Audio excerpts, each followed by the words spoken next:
It's a good thing. It's a great thing. Well, welcome to Around the Galaxy, the Star Wars fan talk show. I am Pete Fletzer. I'm your host. And no, this isn't a glitch in the Matrix. This is a second show in as many days. And it's because, well, first of all, I think it's because we need to celebrate the High Holy Week known as Ewok Week. And much like many other holidays, this is a holiday that has been manufactured for marketing purposes so that I can bring some shows to all of our listeners. And thank you all so much for hanging out. We do have a couple of our patrons who made it in a slightly earlier time slot for us than normal today. So thank you guys for hanging out. You know, so yesterday we had the privilege to talk to Eric Walker, who played Mace in the Ewok films, and the timing was right. Because you know the films had just come to Disney Plus, and I went onto Twitter, and of course the day that I decided to watch, because that's what you do if you're in Star Wars Twitter. If you do anything Star Wars, if you pick up an action figure, if you watch something, if you see a commercial, you have to post about it on Twitter. And so, of course, I did. I posted that I was watching the Ewok films, and my friend Scott Chernoff saw that and virtually demanded to be on the show. So let me bring him right in, because Scott's got some thoughts on the Ewok movies, and I'm excited to talk about them. So I am excited to introduce Mr. Scott Chernoff. Scott, how are you doing? I'm so excited. I'm so happy to be here, Pete. Thanks for having me. You can see I'm wearing my Endor Lake Camp t-shirt to celebrate Ewok Week, to honor the Ewoks, to bask in their glow. They are they are very worthy of such praise. But it's so interestingly, this is your third visit to Around the Galaxy. So yes. I think one more and it becomes Around the Galaxy with Pete Fletzer and Scott Chernoff. So just be careful if you really want to be back on the show. Well, then I'm going to need some of those helmets from behind you.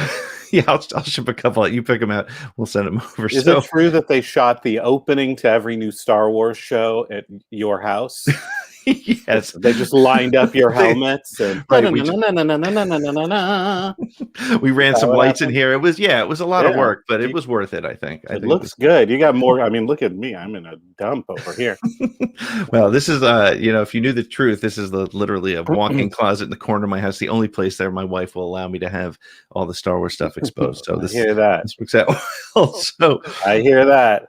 But so Scott, it's funny because as we were preparing to have this conversation, I went back and I listened to the first episode you were on with me, which was almost 2 years ago. Oh, I do listen to it once a week just because it's classic and it reminds me how to do an interview. And so, but it was funny. Even within that interview, you made some comments about how you had some questions and some concerns about the Ewok films, and I mentioned it then. I am fairly obsessed with this topic. Yeah. Well, I mean, I'll tell you, Pete, as you know, as some in your audience may know, especially those who listen weekly to my past interviews on the show, I used to be the managing editor of Star Wars Insider magazine. Right. And so I worked there writing and editing for many years. And it was awesome. Still great magazine. And there have been times, over the years in my storied, fabled showbiz career since Star Wars, that I have been like, I'm not working. I need to make some money. Star Wars Insider, can I write something for you? And I was lucky enough that occasionally they would have me back and let me do some freelance stuff for them. And so I pitched a bunch of stuff to them. This is about 7 years ago, because I looked back and I found what I wrote. And one of my pitches was, let me watch the Ewok movies. That nobody ever talks about the Ewok movies. This was before they were re-released on Disney Plus, and I know they had been released on DVD at one point, but they're mostly out of print. Right. And let me go watch them from a modern day perspective and report back on what I see. And they took the pitch, and what I came back with, let's just say that the Star Wars Insider, excuse me, I'm bursting here. The truth is, I had a huge coughing fit right before we did this because I drank water incorrectly. It takes years of practice. It's all right. I understand. So, Star Wars Insider, official magazine, I try not to be critical Right. of the Ewok films, but there's a lot there to discuss, and I think that ultimately it was a little too,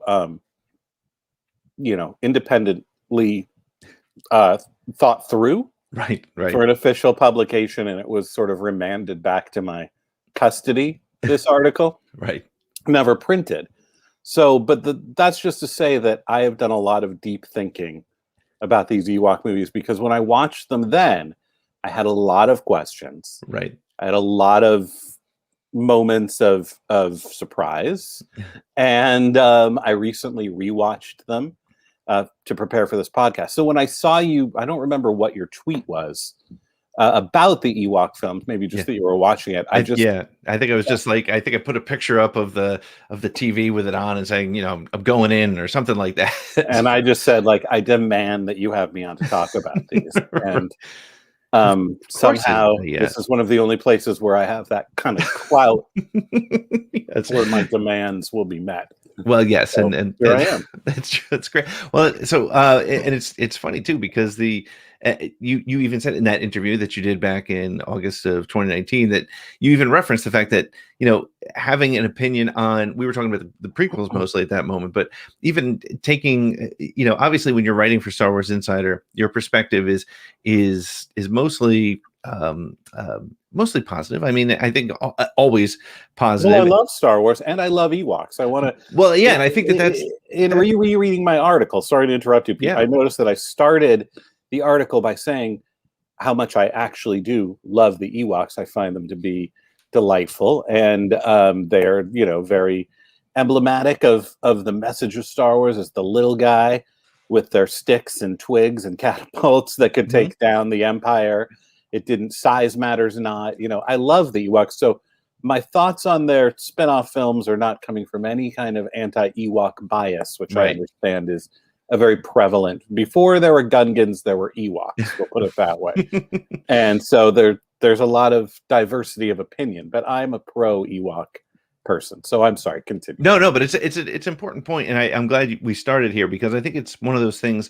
Look, we all have Twitter has forced the mindset in a way to be like, before you have a critical opinion, and you can be critical and still love something, right? I can tell my son, you failed that math test, but let's talk about it. And that's not a negative thing. And so to go in and start a conversation like we're going to have about, we have some questions about these movies. We have some things the observations that are all in good fun. And I think the best way I heard it put was that when I had Ash Crossan on a couple months ago, and she said she looks at Star Wars like her kid brother, right?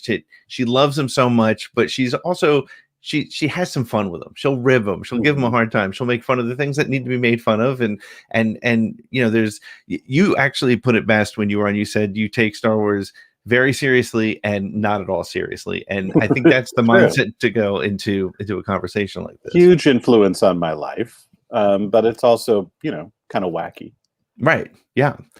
So where should we start in 1984, the weekend when? Oh man, I remember it. Yeah. I remember the first broadcast. I had my VCR in the house. I'm very old. I'm not as old as you, because I know how old you are. I'm a couple years younger, and I was about 12. Right. I'm still young and spry, late 40s. Right. When you hit 50, it's all vanishingly short. I'm late enough in my 40s to essentially be 50. But I was probably 12 years old, and I was very excited. It was a big deal. It was going to be broadcast on ABC. It was the first new Star Wars thing since Return of the Jedi, which was only a year and a half earlier. I mean, sure, there were probably 25 or 30 other Star Wars characters or species I would have chosen for a spin-off film before the Ewoks, but I love the Ewoks. I love Star Wars. I remember it was being simulcast on the radio. Oh my gosh, I totally forgot about that. Here in LA on KLOS, the rock station. Yep. And so you could turn it up on the radio and listen to it in, stereo as you watched it on your TV. It was very exciting, but I have to say, Pete, I watched it. I kind of assumed it was something I should be liking, but I don't believe I really fired up that VHS to watch it much again after that. Yeah, no, I kind of put it in a very similar category to the holiday special, in that I remember being psyched up to see it because it was anything Star Wars. And honestly, the first couple of minutes, you're like, okay, this is great. And Right. and then by the time it comes near the end, or not even near the end, sure, halfway Wait. through it, you're like, what am I watching? And Halfway through. I'm getting. I mean, This might be slow. this might be a good place to play it. You and I talked last night. You watched it recently with your daughter, and your daughter, The I think, first one. yeah, the first one. And I think this sums up the way a lot of people have felt, at least certainly the way we felt about it. So let me play this clip of your daughter. She's 9, by the way. She's 9. She She's the target audience. Star Wars. Loves Star Wars.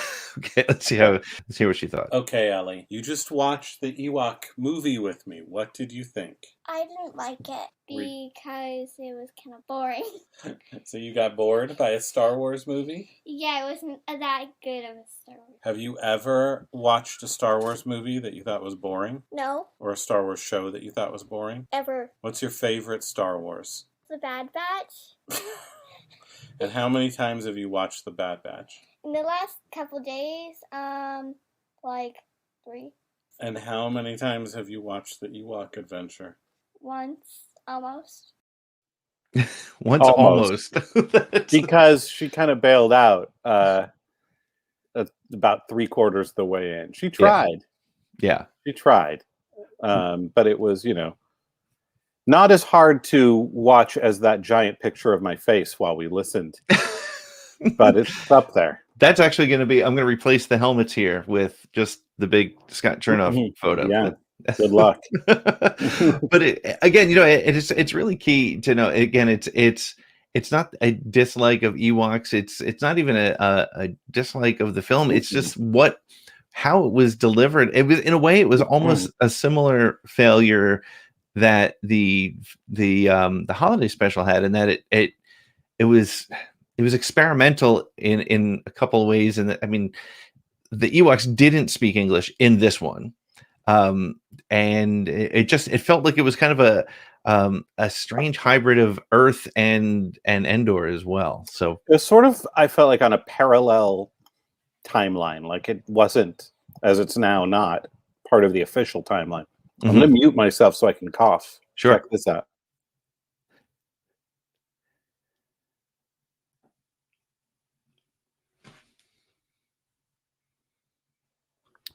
Okay. All right. Done. Excellent. So, but I mean, I think that's a good place to start, because one of my biggest questions as I watched this film was, when does it take place in the timeline of Star Wars? Now, I guess now, and even since I initially, started thinking about this 7 years ago, it's kind of been banished from the timeline. But right, yeah. Like when, like I don't buy that. Like, where this clearly happened, but right. When? Like, I think they've sort of for a while retconned it to say between Empire and Jedi. But let me put it this way. Here's my big thing with this movie. Okay. I mean, I have a lot of big things with both of these films. The first big thing. So the Ewoks learn English, or basic. Basic is, I guess, English, right? Right. So the Ewoks learn English. They learn it very quickly from the Tawani children. Correct. They kind of pick it up, and they start with, like, although you can never see their mouths move, which is kind of right a detriment. But they start with sort of little words like, fire, or up, or right. Sindel, good, whatever. But soon they're knowing and understanding words that they didn't even hear Sindel say. Like, at one point they meet, what is that warrior? I have so many notes. Let me look. Chalk Tea or something. Oh, it's not Chalk Tea. Truck. Oh, I've got it somewhere in my notes, but there's a lot of notes. It's a warrior anyway. she says like, "You're no warrior. You're just a coward or something." Mhm. And the Ewoks are like, and turns around and like changes their tune. I'm like, you just met this girl a minute ago. You don't know what this gibberish she's saying is. So why this ties in with the timeline is like the Ewoks either when Princess Leia got to Wicket, Right. he wasn't speaking English. Right. So if this happened before Return of the Jedi, they knew how to speak basic, but they were concealing that. Yeah. Or they didn't. It happened after. But somehow from hanging out with C-3PO and Princess Leia and everybody, they didn't pick up the English language the same way that they did from the 20s. So this, to me, is one of the biggest mysteries of the Ewok films, is how and why they were able to start speaking English, other than, I think, the practical reason, which is we wouldn't have to spend the whole movie with subtitles. Right. Because that was one of my daughter's complaints, was that you could not understand, she didn't make it to the second film, what the Ewoks were saying. Right. So in my in-universe canon would be that that they're crafty little creatures and they're little murder bears, and so maybe I'm going with somewhere in my head that they understood enough, but they were playing the primitive card. They wanted to, they wanted to be kind of concerned. Do you think they knew how to speak English the whole time, but even when they adopted the rebels as members of their tribe? See, that's where my theory falls apart. They still chose, you're saying. Yeah, I guess you're right, because it does kind of fall apart. To conceal their linguistic skills.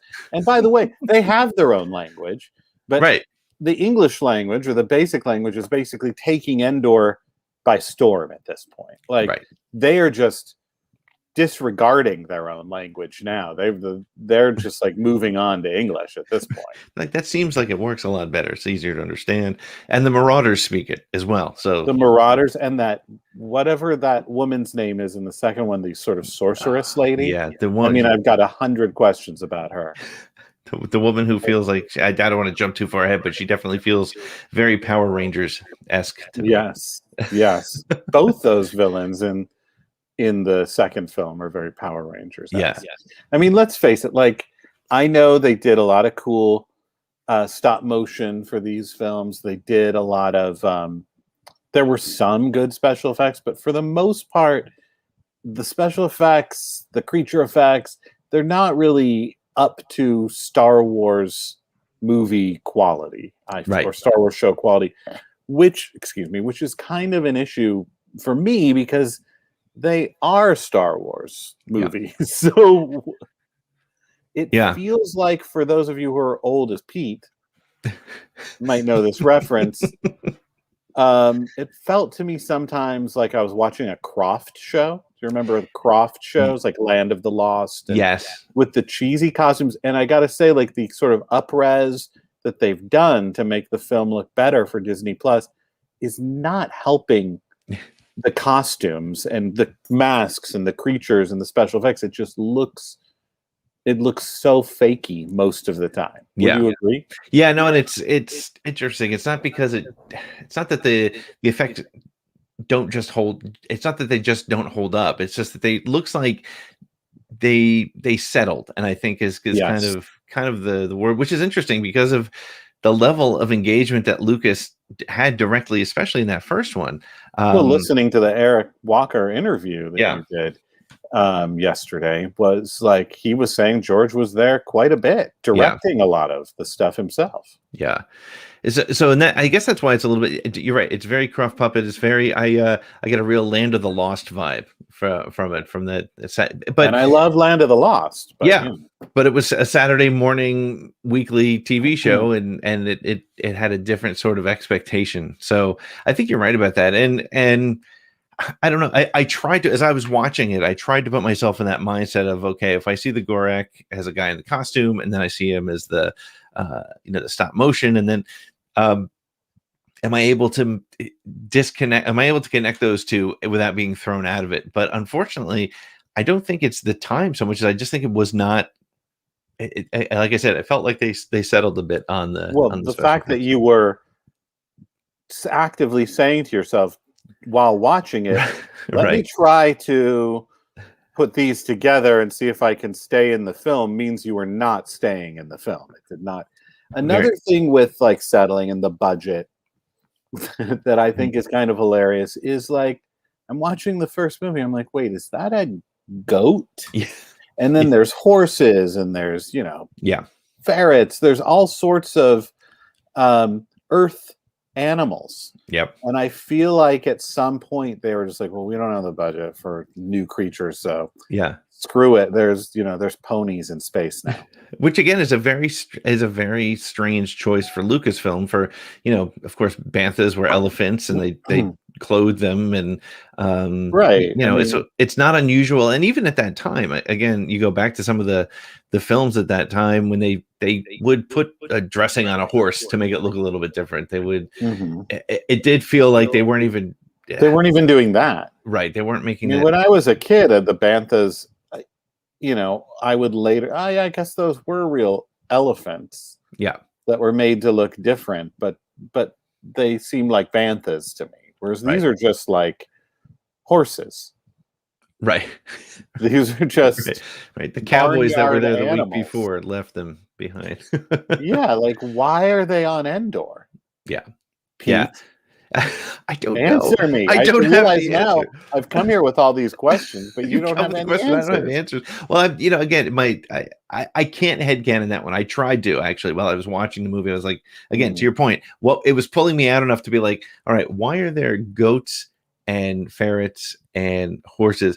And it didn't help that my son would be watching and saying, oh, look, a space goat.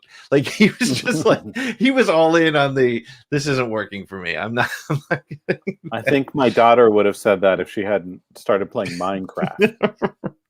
Yeah. But again, I wonder why. Well, I have no clue why they wouldn't go that extra step. And again, maybe this is why it is not maybe that's definitely one of the reasons why this is seen as campy and not fitting into that Star Wars universe, because it was too easy to be pulled out of it, I think.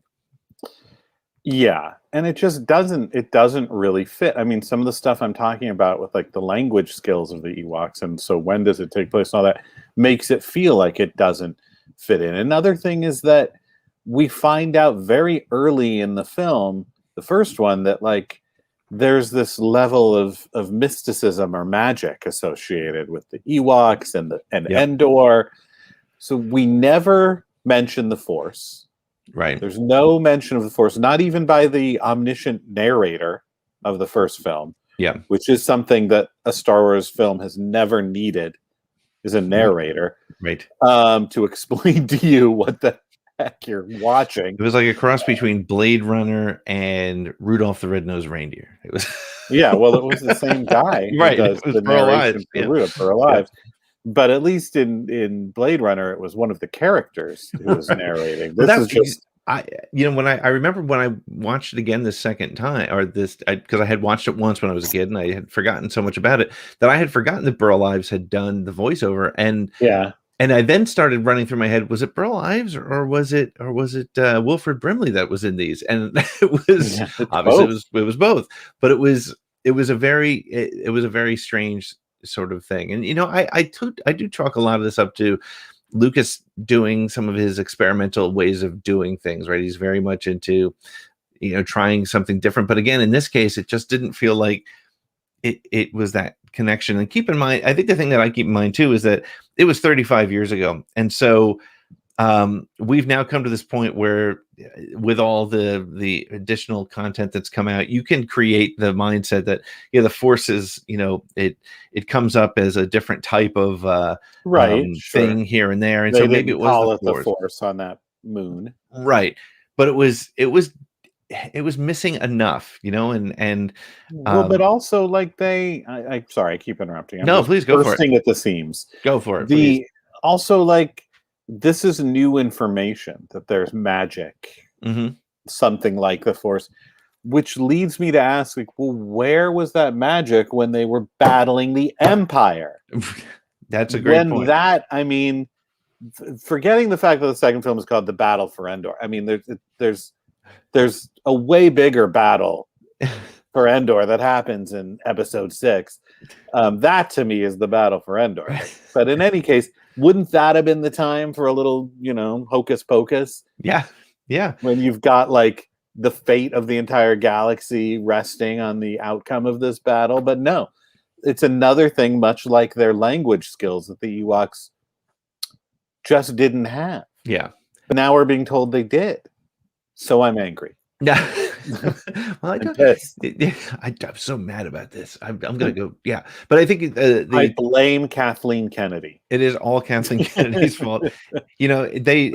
Disney was at fault somehow 35 years ago, and they're all ruining part of their Wars. long con. It was a very long play game. I see that now. It all makes sense. ABC. They bought ABC, and then they bought. It's all making sense. It all's falling together. But it is interesting too, because I think people have, as fans, myself included, have no trouble making these convoluted connections. I even sort of alluded to it before when I was trying to make my headcanon as to where these things fit and where they didn't fit. But it's virtually impossible. It feels like a Star Wars story that was told by somebody in the Star Wars universe that didn't really know much about the Star Wars universe, and they were trying to create. It was fiction within the fiction, and that's really that hard would be to pull a good off. idea if it had been framed that way, Right? As like, let me tell you a story about the Ewoks. Yeah, Wilford Brimley. Yeah, right. We'll get Wilford Brimley to do it. We got Brimley. Right. We got Brimley. The sky's the limit when you got Brimley. Right. But it's interesting too, because it's, as you said, like, it is hard to find the time frame, and on Wikipedia they're saying it was 3 years after the Battle of Yavin, so that does put it in that between Empire and Jedi time frame, and so it just honestly, at the end of the day, it just doesn't fit. Andrew here is saying that Ewoks worked for the young kids. That was the target. It didn't need lavish effects or props, and the audience probably wasn't that the audience probably thought. But I think I don't know that it worked. Truth to that. It was the target. I mean, I was 12. Was I too old of a child? And I didn't hate it. Right. I just was like, eh. When I was happy there was Star Wars on television. I was very happy about that. I appreciated that, but it was slow. It was boring, and I actually think the second one is better. Yeah. It held my interest. I couldn't get my daughter to sign on to watching the second one. I think she would have liked it better because, hey, the Ewoks are speaking through the whole movie. Right. But yeah, and I think my son would love the 10 minutes of action at the beginning where marauders get killed and the families are. And it's interesting too. Even Eric, who was when he was on the show yesterday, said he preferred the second movie to the first, and he was barely in the second. Barely in it. Yeah. The second. I mean, I know we're kind of jumping around, but like, hey, and I know you covered that in your interview with him, like how that developed. But the fact that from a storytelling perspective, right? I'm a storyteller. Yes, absolutely. I'm a writer. From a storytelling perspective, like, we spend the entire first movie, or we're supposed to spend the entire movie, rooting for this family to be reunited. Yep. For the children to find their parents, and they do, and they're so happy. And then the second movie comes along, and within the first few minutes, 75% of that family is brutally murdered. Right. And it reminded me, mute this if you haven't seen the Alien movies and you don't want a spoiler, but we spend all of Aliens with Sigourney Weaver protecting Newt, the little girl. And we're so happy she saves her. And then Alien 3 opens, and like within a minute, they're like, oh, Newt got murdered right immediately after the movie ended. Yep. It was pointless. Yeah. And it's the same here. What was the point? Yeah. They're gone so quickly. we don't even have time to process the fact that the parents got recast and the father is now the principal from the Breakfast Club. That was honestly the first thing I noticed by. But was he the father in the first one? Exactly. Well, again, it was all these little things that pulled you out of it, right? And which I don't know. And I guess the question I guess I have is, why were these made, right? Because there was, I know that's a big question. Why are we here? Why were these made? Yeah. But I mean, they didn't sell Sindel and Mace action figures. I don't think it didn't launch a series. In the 70s and 80s, that's what they did. Battlestar Galactica, 2-hour movie, and then series, right? It didn't launch the Sindel series. It wasn't tied in with the Ewok cartoon series either, as far as I can tell. Correct, right. They're very disconnected. And so, and I guess... And by the way, why is that one released, but the Droids cartoon is not? I don't know. The more interesting one is not. But anyway, that's a whole other podcast. Yeah, when the Droids ones comes out, I'm sure you have an thrilled article that they released what they did on Disney Plus. I'm thrilled because I didn't think they would, especially the cartoon from the holiday special. Yeah. And the Tartakovsky Clone Wars, which I adore. Yeah. But and the Ewok movie, I'm happy they're out there and that you don't have to go searching for them anymore. Yeah. But why were they made? And I'm not sure. The theories that we've heard, including in this interview you did with Eric Walker, are like the networks were begging George Lucas to do something, and his daughter loved Ewoks. Yeah, much like his son later, loved Jar Jar. Like that's the reason.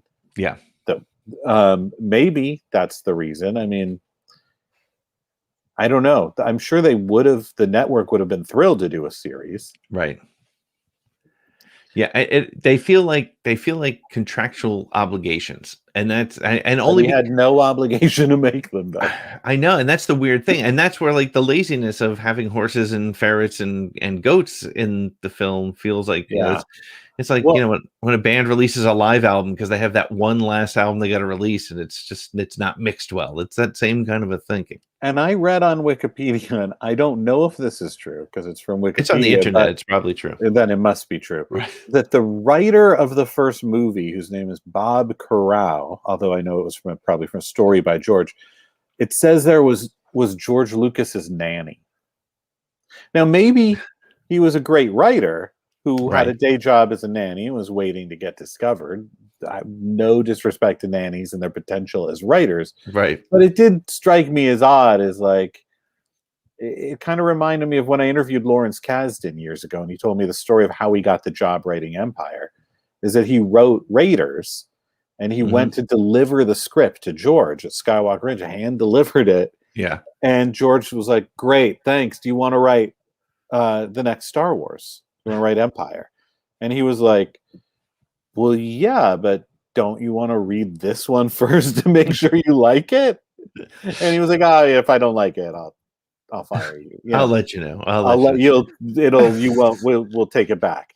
But like, it just sort of struck me as like, the co-writer of episode 2, Jonathan Hales, was somebody who wrote for Young Indiana Jones Chronicles, right? Which is a great show, but I'm sure he was a good writer. But it just sort of seems to me like George had this thing going for a while where he was just like, oh, whoever walked through the door. Right. Like, see, if you had timed it just right. Jonathan, he's right in the other room working on Indiana Jones. Get him in here. If you had timed like the delivery of one of your insider articles, you could have been the guy. You know how many times I've thought of that. It's such a missed opportunity. Whenever I went in, because was fortunate enough to interview George and go into his office and talk to him.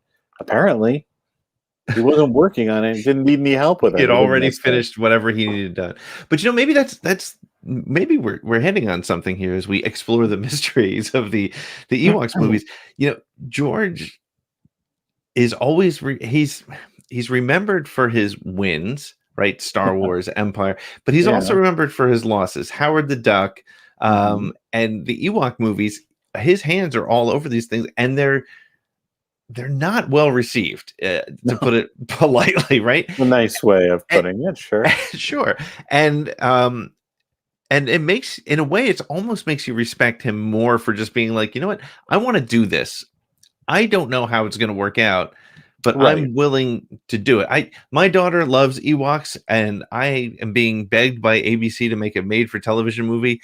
I'm going to do an Ewok movie. And to hell with all the canon that I've created. And again, George was also the guy who, during all the EU stuff with Mara Jade and all the books and the comic books, was like, I don't like any of that stuff. I don't read that stuff. That's not my story. And so in that case, I wonder if it's just, maybe George, he didn't care as much. Right. And you have they wanted the Ewok movie. Well, Bob's in there with the kids. He's actually, he's a writer. He's an aspiring writer. When we get in him, he was telling them some made up Ewok stories over dinner last night. Yeah, write he was those talking down, Bob. with my daughter about her love of Ewoks. He clearly knows the world of Ewoks. Yeah, throw this to him, Bob. Write a story where I don't know, a little girl and her family crash lands on Endor and they just wander around for a couple hours. Yeah. I am really convinced, though, now that I've said it out loud, that I think he's a true experimental filmmaker. And like a film student's film may be secretly brilliant or just absolute trash. You just don't know what you're going to get. And sometimes it's great and sometimes it's not. And maybe he just has a different tolerance for letting things out into the world to be judged. Well, yeah, I mean, I don't think he cares, right? How people judge him. Maybe he does. I mean, I think he's complained about the way the Phantom Menace was received and stuff like that. But I think he probably poured more of himself into that than clearly he did with these movies. Right. I don't know. Yeah. Well, I don't know what else you want to talk about, Pete, but I should have printed them out. I've got so many notes and thoughts. Well, let's hear some of your thoughts. Okay, so we talked about language. I'm scrolling through here. We talked about the timeline. We talked about the special. But I mean, really with the special effects, I just want to say one more thing. It's not like you couldn't have done it better for TV. Right. I mean, I was really into other stuff that was contemporary to it at the time, like V. Yeah. Now, maybe I'd look at V now and think it's kind of cheesy, but like, I mean, the Ewoks' mouths didn't move, but they're speaking English. That was another reason why it was like a Croft show. It was just like costumes. And I mean, for kids, it kind of works. You're able to suspend your disbelief, but like, okay. Let's see. We have the narrator. We talked about that. Why didn't they use their magic? Okay. Well, let's talk about Mace. Yeah. First of all, the first Mace in Star Wars history. This is true. Which is awesome. I'm surprised that didn't come up in your interview. And I know that Eric is probably listening. So I want to be mindful of that. He may be listening because he just did this wonderful interview. The character of Mace, and I'm sure it was the direction and the writing. I feel like he looks really cool. It's like he's dressed like Luke Skywalker X-Wing pilot. But he talks like Luke Skywalker. I was going to go to Tashi Station with my friends tonight. Like, he's just so like annoyed through the whole thing. And he gets to do more action right before he's killed in the second one. But it's like he'll be like, I have some quotes written down from him. Okay, so when they first see the Gorax, who's basically like a wampa of the forest. Yep. And they get like a vision of the Gorax holding the parents captive, and he goes, "It looks like a big monster. What is it?" Like, it's a big monster. Just like you said, we see it too.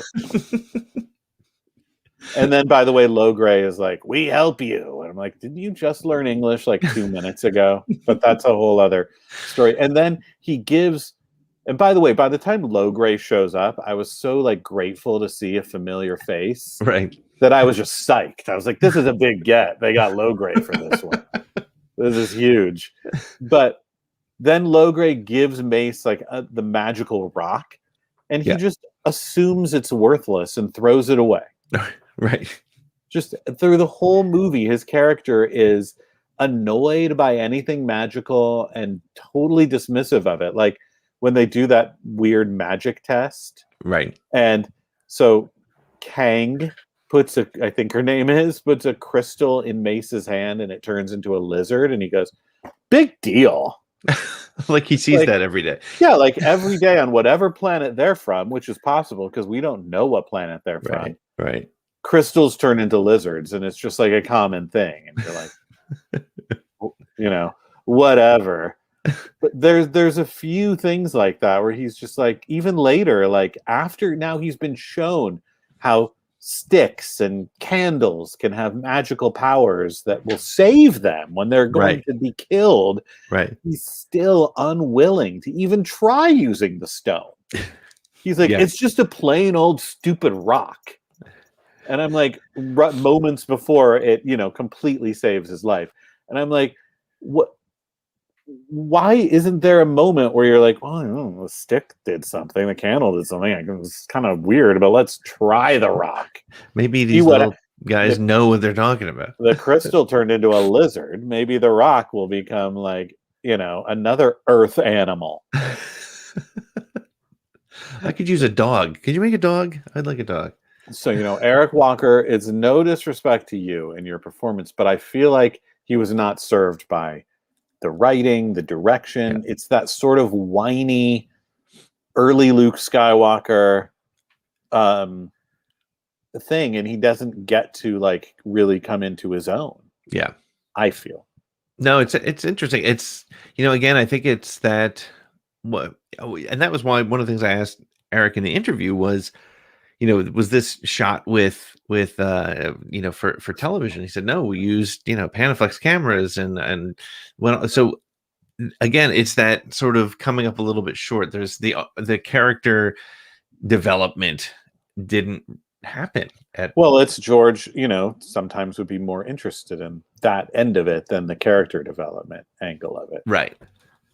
I mean, it was released theatrically in some unsuspecting countries that thought they were getting a real Star Wars. Can you imagine you pay for that? And you show up at the theater and you're like, all right, the 4th Star Wars movie has arrived. Here we go. What did I just say? Yeah. I will say that any footage of Ewoks hang gliding, which there is plenty of in both of the films. This is true. That's like my zen. That's my happy place. I could watch an Ewok hang gliding for 2 full hours.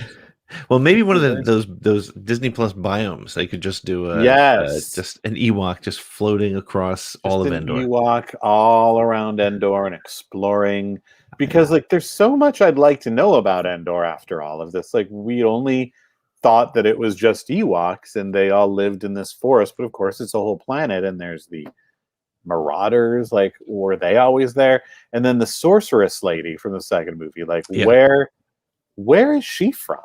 I have so many questions about her. Yeah. What is her deal? Yeah. And again, I think that's why it feels very much like it's fiction within fiction that's not well explained, because that does feel like a story maybe an Ewok would tell a baby Ewok to just keep them going. And that's what it should have been framed as, an Ewok telling the baby Ewok, the one that we meet in Return of the Jedi, telling that Ewok a bedtime story. Yes. And so then we're willing to go with all the liberties that have taken, because about this sorceress, I'm sorry I'm forgetting her name. Yeah. But like, she has magic powers. Right. So why does she allow herself, like, what's his name? Tarek? Yeah, what does Tarek have on her that he's willing to that she's willing to stay? Like he's like, go find the girl. Like, okay, now you're out away from him. You can just leave. You don't have to go back to Tarek, who wants to kill you and hold you in a cell. Right. You've got magical powers and you're free. Yep. Why are you participating in this at all? None of it's explained, Pete, as far as I could tell. So what's interesting is I'm looking here on Wikipedia. Her name is Cheryl, or Cheryl? Yeah, Charal, and she's a night sister referred to? Is it, well, that's what they're saying here in Well, but the. is that a retcon? Yeah, that's what I'm thinking because I think I did read about. I think that's been like established later. okay. But there were no such thing as the Night Sisters that we knew of back in the 80s. No, I mean, it sounds the thing that I think I can see happening is George saying, "I don't know, she's a Night Sister. That's what she is." And okay, write that down, and it comes back later. But Right, the Blurgs came back. yeah. I love that there are some elements that came back in later Star Wars. I mean, that's fun. Yeah. But yeah, to your point, it is, and I said it before. It feels very, very Power Rangers y, and Yes. and maybe it really is truly that it is written for a 5 or 6 year old, and just they don't feel the obligation to explain the story. But and that again, I think is where it's a miss as a Star Wars movie, because Star Wars, it quote unquote is for kids, right? We hear it all the time, and it's not wrong. It really truly is if you look at it at that base. Yeah. But it missed on that layer so that somebody who's 14, somebody who's 30, somebody who's 50 can go back and watch it and at least see what the story is going on, right? So what about somebody who's 6 or 8 or 9? Like, they think and have these thoughts too. I mean, right.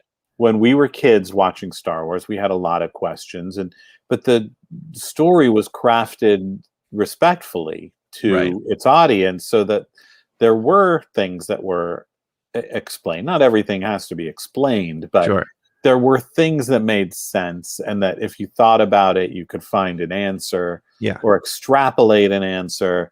But in this, like, I mean, there's some stuff that's clearly for kids that kids aren't going to think about, that is okay with me. Like, one of the funniest things to me is in the first movie, the parents are being held by the Gorax in this cage, and like, for his own amusement. I mean, the Gorax, like, why is he keeping them? Like, is he in reality, quote unquote, like, the Gorax would just kill or eat the parents immediately. Right. I mean, for a kid, like, my daughter never asked, like, why didn't the Gorax just kill them? Why is he, it's bad enough but he just kind of taunts them and menaces them. Just like, you'll be in that cage. For a while.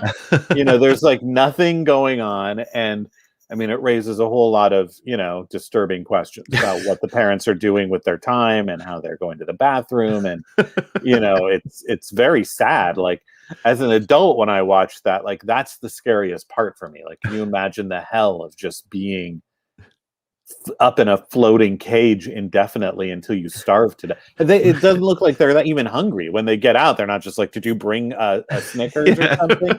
Because I've been in this cage for days. There's no logic to it. And then later, when we haven't even talked about the Wilford Brimley of it all.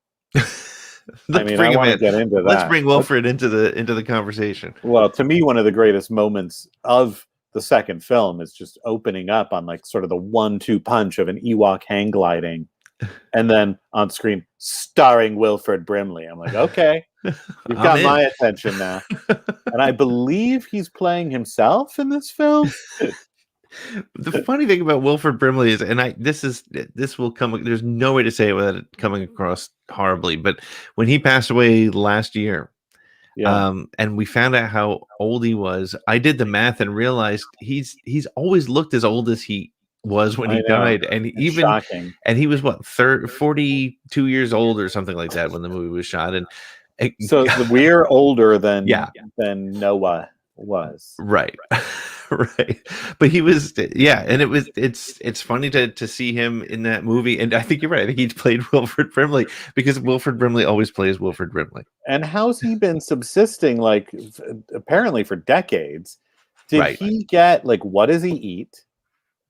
Yeah. And where did he get, like, did he have spoons and dishes and stuff on his ship? Like, did his blankets and sheets come from his crash ship? I guess it makes sense that they'd have blankets and sheets. So I get, but the bowls are like wooden bowls. I mean, like, like, it doesn't really, is that what he had on the ship? Was it just like a ship that he and his buddy made, and they're just like some single guys, and they're like, oh, I got some wooden bowls. Oh yeah, bring those. They We're went gonna to a need some garage bowls sale on this the ship. way off on their on Just their got like, journey. but it looks more like stuff that was crafted. I guess he's just an expert whittler. I don't know. But it is an interesting point though, because story wise, if again, as I said about the Phantom Menace, and the reason I wrote my crazy fan fiction novelization of it was it felt like, in a way, it was a great story that the film couldn't fully put together, right? Like there were pieces to it. Is that the reason you wrote crazy fan fiction novelization, or was it merely a sign of deep mental problem? Well, I don't think anybody would argue the deep mental disorder that's that's stuck in with my head. But, all right, fair enough. Yeah, no, some people just like to subject themselves to pain, and that was, I guess, what I was doing at that Matthew time. in the chat, or the patron, says Wilfred was 49. 49, yeah. It was essentially my age. Right. At the time of, I don't know, Matthew, if that was the release of the film or when they shot it that he was 49, because it's probably filmed about a year before. Yeah. Anyway, it doesn't.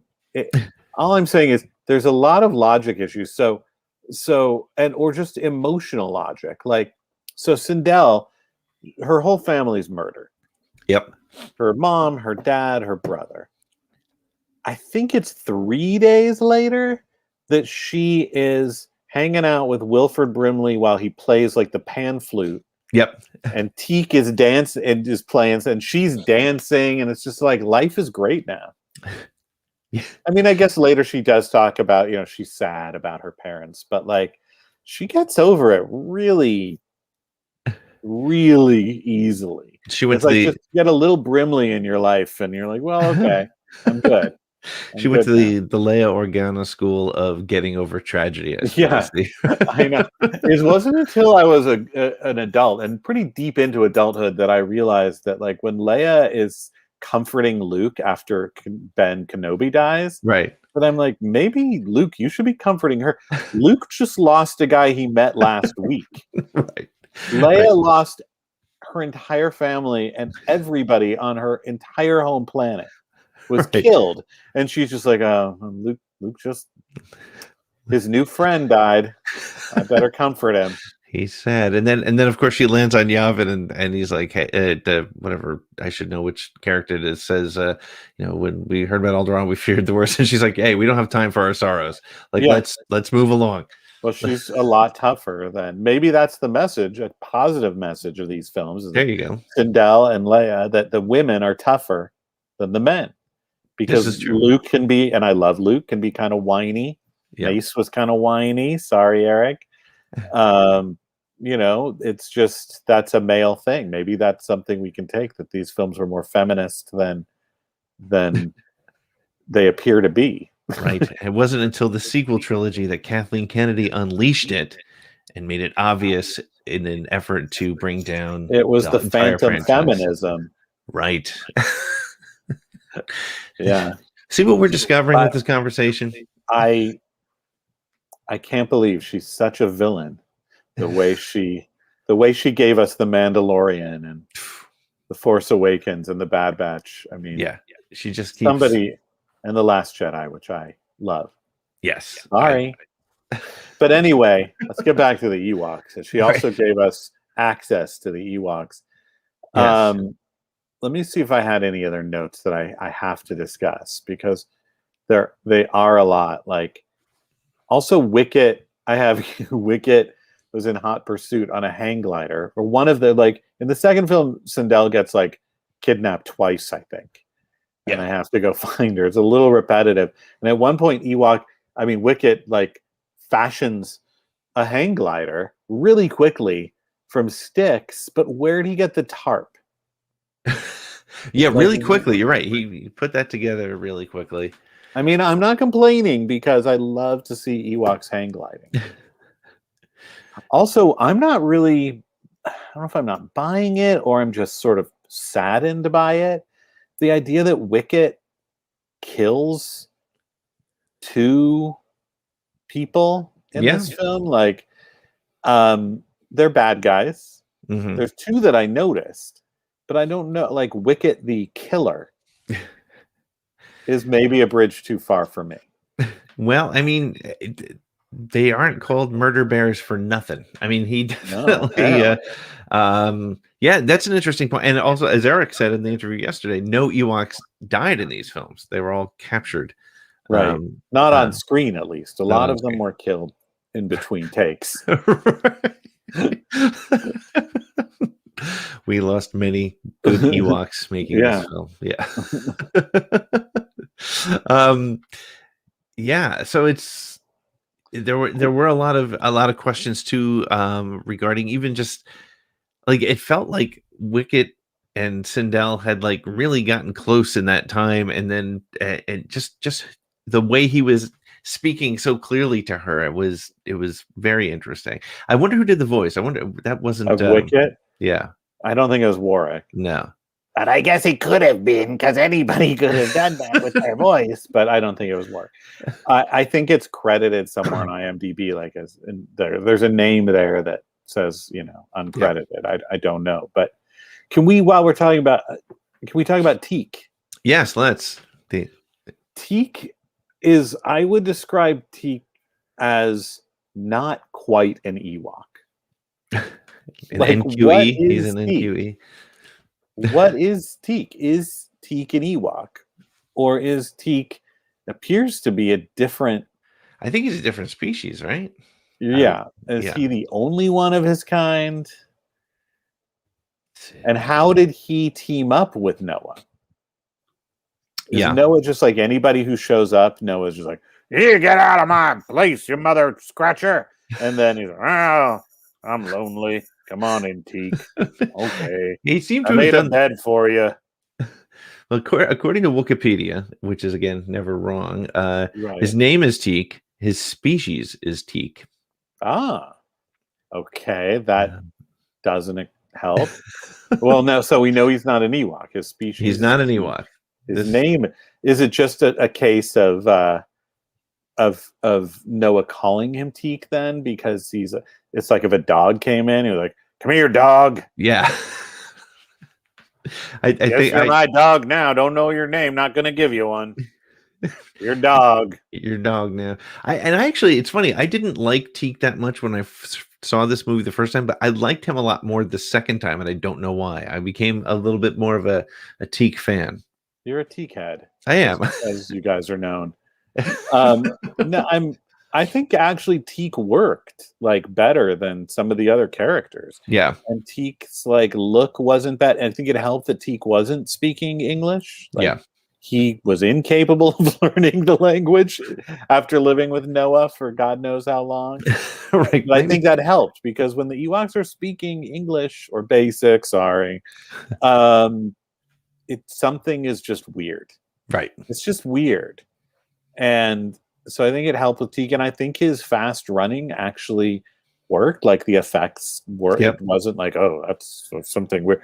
Sometimes the effects were like at the pond scene where Mace falls into the pond and can't get out. Like, although my daughter was like, well, that's just done because that could never happen. I was like, where is this attitude about anything else in the Star Wars universe? What in Star Wars can happen? Yeah. But she was like, well, it's not like you're gonna be in the water and not I was worried she was gonna be scared during, because to me that part's kind of freaky. Like you kind of feel that claustrophobia. It's like, oh my god, what if I was stuck and the water was like solid surface up there? But no, she was just like, nah, not believable. I thought it was one of the more effective sequences. Yeah, it definitely was one of the more tension building things for sure. Yeah. Now I also have a few questions about Tarek, if you don't mind. Please. I'm sorry. I'm just steering this ship because I have so many thoughts. I'm just a passenger. Well, I did demand to talk about. It's not like you had an interest in talking about these movies. No, I was like, Matthew says Daryl Henriquez. Is that the voice, Matthew? The voice of Wicket. Yep. The immortal voice of Wicket. All right, great. Great job, Daniel. Well, so with Tarek, who I will say, for the 1% of your audience who, like me, are big Twin Peaks fans, is played by Carol Stryken, who plays the giant / the fireman in Twin Peaks. Oh, You would okay. never recognize him because he was Right. in this mask that I think they bought at the Halloween store right before it was about to close down. It was right next. It was the same store where they got the Nemoidian masks. Right. But the like, he's an idiot. Like Tarek is dumb, and I think that's kind of fun and funny. Like, what does he think he's gonna do? He wants the power. Like Right. the power source for the ships. Like I think the story I pieced together is he saw Noah's ship arrive Yeah. and was like, "Whoa, I need whatever makes that magic thing fly in the sky." And that's why he had Tarek, Noah's buddy, locked up all those years. And Yep. so he's looking for this power source, but what's he going to do with it? Yeah. Like, I have this image of like a sequel where Tarek now has a ship and he's flying through the galaxy, and like, what's he going to do? He's like, Where's he bumping going into to things. go? Doesn't know where to go. Doesn't know anything about life off of Endor, and probably gets killed like by a smarter species within minutes. Yeah. Because also it's like he's got Sindel and he's like, you must know how to use this. I'm like, yeah, she's a 5-year-old girl. She really knows how the ship works. Right. Yeah. See, this is where when I write the fan fiction novelization of the Battle for Endor, we'll fill in that gap because it's interesting. Again, these are things that are. Do that. I'll get right to work on it as soon as we're done talking. I'll Please jump right get in. started, because like it's not like he's trying to take. He doesn't. What's his goal? Like it's not. He's not even trying to like take over and rule Endor. Right. He just wants a flying ship. I'll tell you what. If he wanted the power, he had more with the Night Sister, with Cheryl or Right. Carol, than he had with Carol. a battery. Yeah, Let's call her Carol. Carol, because that's a good '80s name. Yeah. He but just wanted one thing, Pete: a Star Cruiser power source he could neither use nor understand. Was that really so much to ask? I don't think he was asking for too much, but it's but again, when I come back to why this doesn't work, Yeah. is because these you're are saying some. it doesn't work. Okay, go ahead. No, it doesn't work. Yeah, Okay. because of these major gaps that it's one thing to sit here and like I'm actually Star Wars to death, because you could do that with even the best of the Star Wars stories. You can find Yeah, you can over scrutinize it. right. But the problem here is this is the over scrutinizing, or you're not even over scrutinizing because it's pulling you right out of it immediately and asking these questions that you can't even make a connection for. To your point, like it's not working within the logic of the Star Wars films. right. Go ahead. I'm sorry. No. I mean, like if he had something that needed the power source, right? Like even if he had like a power Right. generator for heat in his house and he needed this, that would make a little bit more sense. But it was just this. There's a lot of great seeds for a story. Sure. But they're never pulled through, and I think that's probably why it. And people like, and even Eric said this yesterday in the interview with him, that it was people who didn't like Ewoks that didn't like the movies, and I don't think that's it. I think it's hard. I love the Ewoks. Yeah, my daughter loves the Ewoks. It couldn't hold her interest. I mean, part of that is just she's a modern kid, so like other old stuff that I think is great might not hold her interest because it looks old, but like right. it couldn't. It's just something there. I mean, they're trying hard. I do love Wilford Brimley, like in his scenes with just Wicket and Teak, because I like to imagine Wilford Brimley on the set just having to like engage with these two costumed, freaks. As he would, well, I don't really have any real people to talk to. I just got these creature things as dogs. What's my motivation? What am I doing this for? But you're right. It's interesting because, and the reason I thought my kids might be into it is because my son loves Dark Crystal. He loves that original Dark Crystal movie, and that's. You could say that it's slow. It's pretty slow. It is slow. I love it too, but it's very slow. Yeah. I mean, I was surprised that he not only sat through it, but has asked to watch it again and again. And my daughter liked it. Yeah.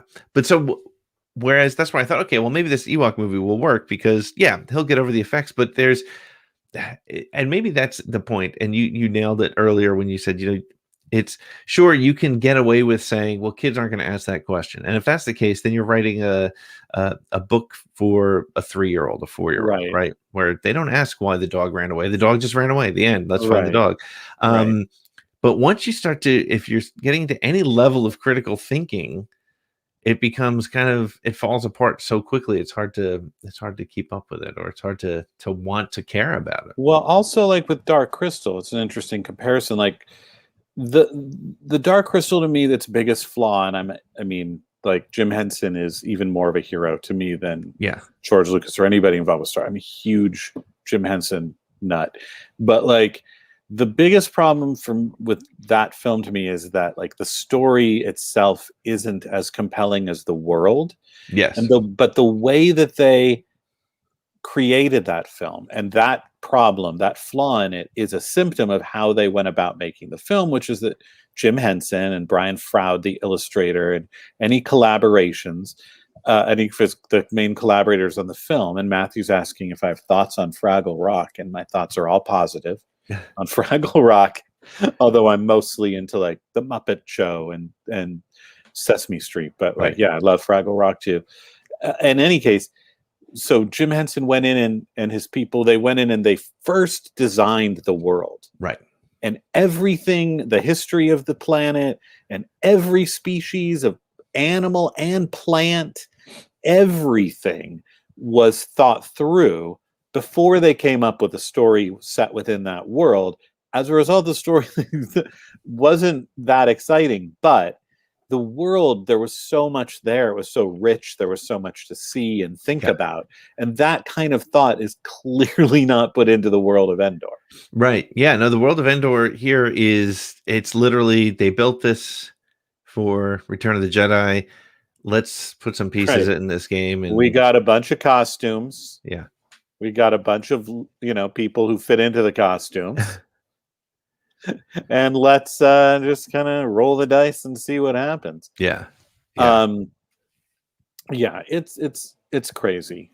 I'm looking at my notes, Pete, and I just have a few quick random thoughts I want to get in before you kick me out. One is that I wrote down this, and I'm going to censor myself as I say it, but the Ewok word feech, feech, is clearly a curse word. There's one point where one of the Ewoks like drops something or does something, and it's like feech. I'm like, I think we know what's going on with feech.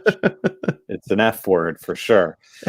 I was asking. Oh, the other thing, when in terms of Noah's house that he built, with his fireplace and which I think was made out of parts from his ship. Yeah, I'll give that. Yep. The Sindel makes muffins and porridge and a pie with what? Like, what are the ingredients? Where did they run out to the store? Like, what? Where's all this food lying down the pathway there? Yeah. And then this is just another thing, because I have so many notes are about like them understanding English right after they meet somebody. Like that when Chukatrak, when Mace taunts Chukatrak and says, "You're no warrior, you're just scared." But also there's a part where one of them just like kind of nods at Sindel, and she's what was she saying? Well, she tells him something very complicated, and they're like, "Yeah, got it." But also before they follow Noah out the door, Sindel says, "I wonder where he goes every day." And Wicket goes, "Work?" And here I'm not even asking like, how does Wicket know the word work? I'm willing to believe let's just assume he knows how to work. How does he know about the concept of somebody leaving their house in the morning to go to the office or go to their workplace? Like, he's like, well, let me think about this. He could be going to the store. He could be going maybe on a vacation, but probably to work. He's probably on his way to his office. Like, what? JavaScript programmer. JavaScript. Yeah, what is going on? Yeah, he's going to call center. Call center. Where is he going, Wicket? Food for less. Works at Apple Store. Like they find his badge in the corner and just hanging up the. Hello, my name is Noah. See, that's a good question. That's an Thank you. unanswerable question. Finally, I've come up an with hour. a good Finally, question. jeez. Woo. I do love, though. I mean, there's a lot. I still love the Ewoks. I love that, like, in the end, it always comes down to like their winning combination of like hang gliding, throwing rocks, hiding under laundry baskets. That was a good one because like the Gorax happens to have a big basket just conveniently that they can hide under. Whether they're battling stormtroopers or anybody, it's the same methods and it always works. Right. They get the job done. It is interesting because if you with all the issues, and that's again being very polite, with all the challenges of this story, the one thing that definitely worked was that Ewok ingenuity every time. Like, so there was always that kind of primal, primitive kind of use of whatever they had, but again, and that's probably part of the reason why it was hard to associate it with, you know, speaking English and some of the other things that went with it. But they captured the Ewok piece well, and I think, and maybe that's why we get disappointed with it. The minimum you've got to do when you're making an Ewok movie. Right. If you're going to have it in the title, right, you can't it's like congratulating somebody for not being racist. Like, yeah, that's what you're supposed to do. You're making an Ewok movie. You're supposed to look. I'm trying to turn it positive, Scott. Well, hang gliding. Hang gliding. Seriously, we needed Disney Plus Star Wars biomes of just hang gliding around Endor. I need to get a job with Disney Plus just to push that idea from the inside, because I don't think they're going to buy it just if I tweet them. No, I think they're going to need a little bit more of a response than that. It took over a year of tweeting for them to give me the Muppet Show, and I don't have that kind of time for this biome. I need immediate answers. I need immediate hang gliding. I need this to happen. And that would be fun, because then you'd sort of see the forest with the Ewok village. Sure. Are there other Ewok villages? Are there other tribes of Ewoks? Is it just this one same group of Ewoks? What is the Ewok social system? Are there different villages? Are there the Teeks? Where do the Teeks live? Are there more than one Teek? Is there the Marauders? You know, is it all forest and meadows, or is there like I don't know, like a desert part? Probably not. I guess we've been taught that like it's the forest, the terrain and the weather and the climate are the same. We really only see like a small part of Tatooine. Like, could it be that on the other side it's snowy? Like, I don't know. we only saw the beach part. The rest is all beautiful ocean and water. Yeah. I don't know, but I think that would be Is there an ocean on Endor? It's a moon, though. It's not a planet. Like, it's the forest. How does that even work? And what is is there a planet called Endor, and this is the forest moon? So I believe the official that planet. Yeah, I believe the official sort of statement is that it's the forest moon of Endor, and the challenge is it I think it's the planet. I think the forest moon is named Endor, and it's the moon. It's the moon. But I know it kind of sounds like the moon is called Endor. Right. So I'm not sure. That was a very long way of me saying I don't know. Yeah. Well, I'm looking to you as an authority. Well, I'm gonna let you down. You're the one with the talk show. I am. And I used to know this. And now I'm going to look it up because it's going to really bug me if I don't know here for sure. So hold on. But yeah, we should definitely okay, hold on. Wait a second. I would like to know more about any of these planets, and I think we would see the blurgs. Yeah. And now, how did the blurgs like? Were they imported to or from the Endor moon? Yeah. That's. The forest moon of Endor. No, it's actually named Endor, or the sanctuary moon was a small. So it is Endor is the name of the moon. So it's a moon of what, though? Here's That's- also known Endor, also known as the forest moon of Endor or the sanctuary moon, was a small forested moon that orbited an outer rim planet of the same name. Aha. Yes. So that's very. I guess our moon here on Earth doesn't have a name. We just call it the moon. The moon, right? But we don't call it Earth. It's Right, not but like the first, and that's where the first man mission to Earth. and that's where it's confusing because we don't call it the rocky, lifeless moon of Earth. We just call it the moon. Well, yeah. Are there more moons? Like there's a forest moon, there's a beach moon, there's like a party moon. There's that part of the moon that you don't visit after hours. There's that bad neighborhood moon. Bad neighborhood moon. I don't know. Well, Scott, I think these are all answers that we're not going to come up with here. Why not? Well, I mean, we can come up with our own stories, which would be better than we are staying on this podcast until we've answered it all. Buckle in. We're not going anywhere. Get ready. Hour 4, we're going to really hit some epiphanies. But these are all, I think at the end of the day, though, I mean, where it comes down to is, first of all, I'm glad, as I said to Eric, I'm glad we now have this piece of Star Wars history, for better or worse, right? It's there. People have wanted it. It's there. Now they're not sure why they wanted it, but at least they have it. And it's bring it out into the light. Yep. And again, it is difficult to be honest and say that, it's Star Wars, so I still love it. I can't really love it. Right. And I think that's a really important thing. Like, you don't have to love. I had issues with Rise of Skywalker, Dangerous Place to Go. I had issues with that movie, but it's still, I did too. It was better than the Ewok. It was better than the films, for sure. I enjoyed, there's a ton I loved about the Rise of Skywalker. Right. I enjoyed. It's probably my least favorite of it'd be a race between that and maybe Attack of the Clones of the feature films, the Star Wars feature films that I like the least. Right. That way. Right.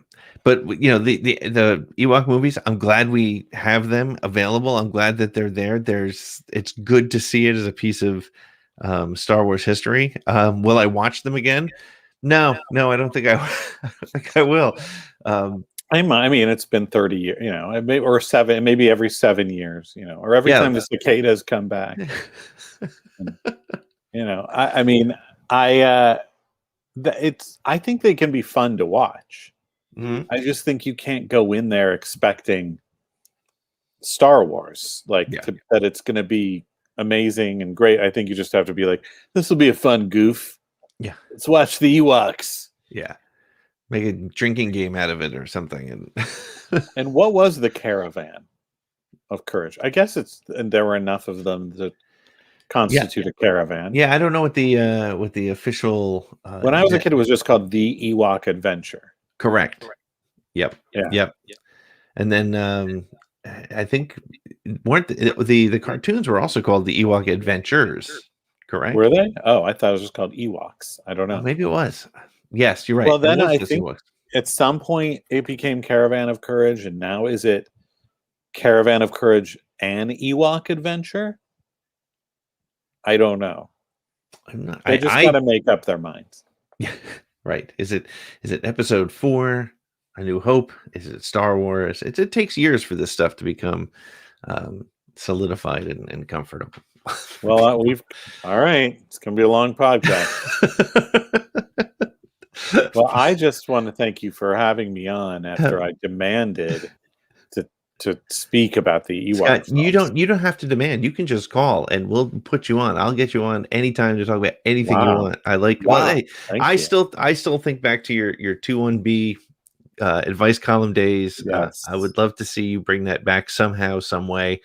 And it's called George. He's not in charge anymore. It's called Kathleen. No, forget it. Kathleen Kennedy's not going to do it because she hates Star Wars. She's trying to destroy it. That's true. Well, but so does 2-1-B. He hates Star. In my version of 2-1-B, he hates Star Wars, so he might. That's a great. find some traction there. I think now you're onto something there. That's the way to bring them back. Let me tell you, Pete, if I could once again get paid to write Dear 21B, I would do that for the rest of my life. Some of the best stuff. Yeah. That would be a great. And then I remember the Insider got sold, and my new bosses were like, why are we dedicating a page of our magazine to your weird comedy experiment? I was like, because comedy is hilarious. No. Not in Star Wars. And that's, I think that's what makes it difficult to even have conversations for some people about the Ewok movie, for example. Is like there's, as you said before, you take it seriously and not at all serious, and you have to look for these sort of outlets. And I think you're right, and maybe that is why the Ewok movies should exist, is so that you can put on that Star Wars goof and just have fun with it and just laugh at its ridiculousness. And I don't even know that I'd go so far as to say that they should exist, but they do. Well, exist. Since they do exist, they do exist to be available to us now. Yeah. We just have to roll with it, right? And so, if you're feeling like watching Star Wars and you've seen everything else a billion times, right? Maybe take a wander over to Endor. But if you're new to the franchise, not a good starting point. You're probably not listening to this anyway. Right, exactly. Cool. I don't know if you have any fans who are not fans of Star Wars. If I did, I'd be shocked, and I would ask them a lot of questions about why they're listening. I mean, maybe it's the fact that Scott Chernoff is on every 8 to 10 months. I'm a huge draw. Everybody knows my name. Yeah, sure. Yeah. They hear he's going to be on another podcast. Wait. Myrtle, they got Chernoff. Get the kids. Gather around. He's talking Ewoks now. Gather around the talk box. We're doing Ewoks. Well, Scott, this was a ton of fun. I wish we had more answers other than so many questions, but I think that. I think that's what the Ewok movies did. Was maybe that's the issue with them, is they raised way more questions than they were ever going to be able to maybe answer. That's why they are so valuable, is they make you think. Or make you wonder why you're thinking so much about it. Maybe we need that third Ewok movie to kind of bring it all together. It up. Yeah, maybe all these questions are out there, and then at the end you find out it was just a dream. It was all just a dream. It was all, yeah.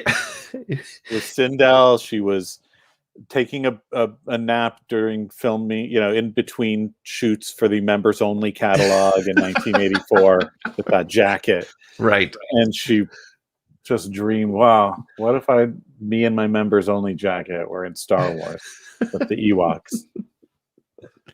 I think we need to create like a fan edit, and it has to end that way, with Aubrey Miller just like waking up surrounded by a craft services table, like right, just waiting. Now an adult though, so right.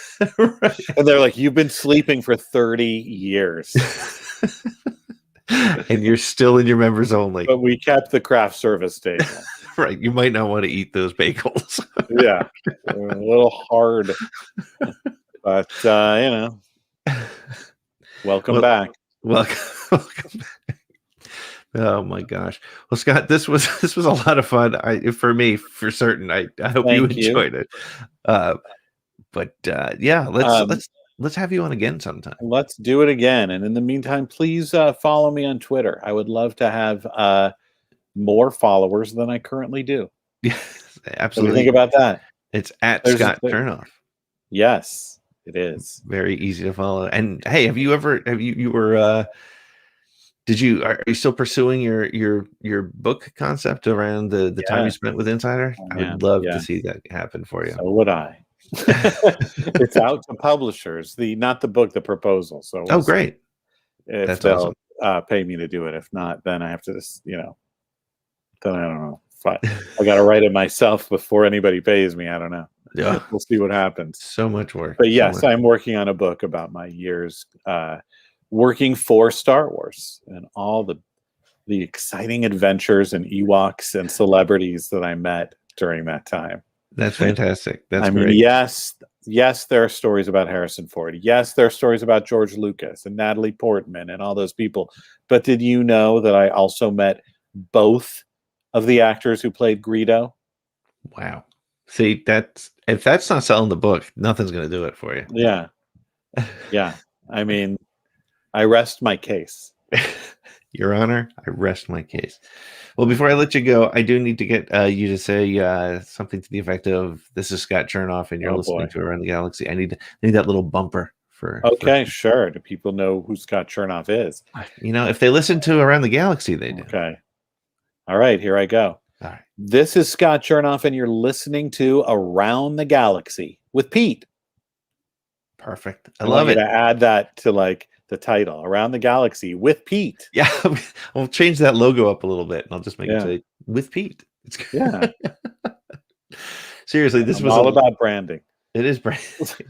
It's branding and Twitter followers, apparently. Well, branding and Twitter followers. What else do I have? Memories and thoughts on the Ewoks films. Yes, many.